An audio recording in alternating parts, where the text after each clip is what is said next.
Hello दोस्तों, प्रणाम। हमारे यूट्यूब चैनल में आप सभी का स्वागत है। मैं शंकर जी के भजन लेकर आई हूँ, तो मुझे उम्मीद है कि आप सभी के पसंद आएगी।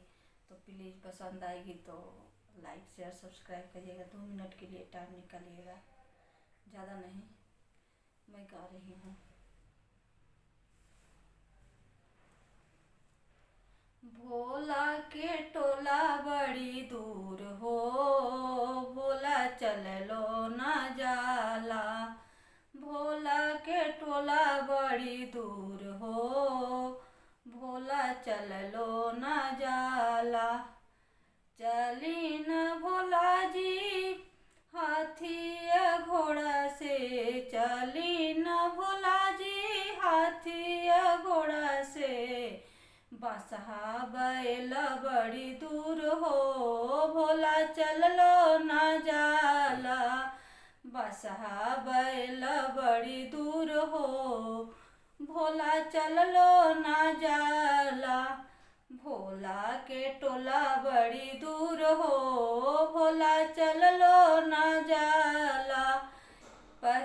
चली न भोला जी हाथी या घोड़ा से, चली न भोला जी हाथी या घोड़ा से। बसहा बैल बड़ी दूर हो, भोला चल लो ना जाला।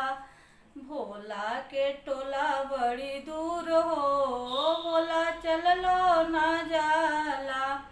बैठी न भोला जी कोठा अटारी, बैठी न भोला जी कोठा अटारी। टूटही मड़ैया बड़ी दूर हो, भोला चल लो ना जाला। टूटही मड़ैया बड़ी दूर हो, भोला चल लो ना जाला। भोला के टोला बड़ी दूर हो, भोला चल लो ना जाला। बैठी न भोला जी कोठा अटारी, बैठी न भोला जी कोठा अटारी। टूटही मड़ैया बड़ी दूर हो, भोला चल लो ना जाला।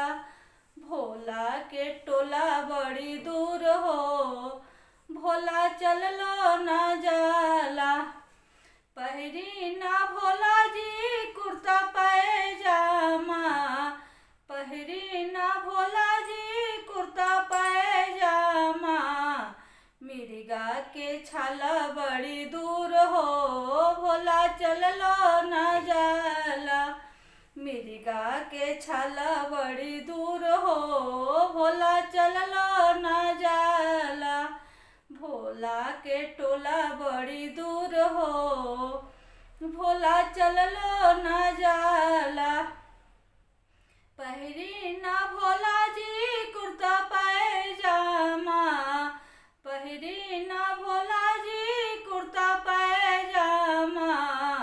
मिर्गा के छाला बड़ी दूर हो, भोला चल लो ना जाला। मिर्गा के छाला बड़ी दूर हो, भोला चल लो ना जाला। भोला के टोला बड़ी दूर हो, भोला चल लो ना जाला। खाई ना भोला जी पूड़ी मिठाई, खाई ना भोला जी पूड़ी मिठाई। भांग धतूरा बड़ी दूर हो, भोला चल लो ना जाला। भांग धतूरा बड़ी दूर हो, भोला चल लो ना जाला। भोला के टोला बड़ी दूर हो, भोला चल लो ना जाला। खाई ना भोला जी पूड़ी मिठाई, खाई ना भोला जी पूड़ी मिठाई। भंगिया धतूरा बड़ी दूर हो, भोला चल लो ना जाला। भोला के टोला बड़ी दूर हो, भोला चल लो ना जाला। ये हमारी शंकर जी के भजन प्लीज़ अच्छी लगी हुई तो लाइक शेयर सब्सक्राइब करेगा। धन्यवाद।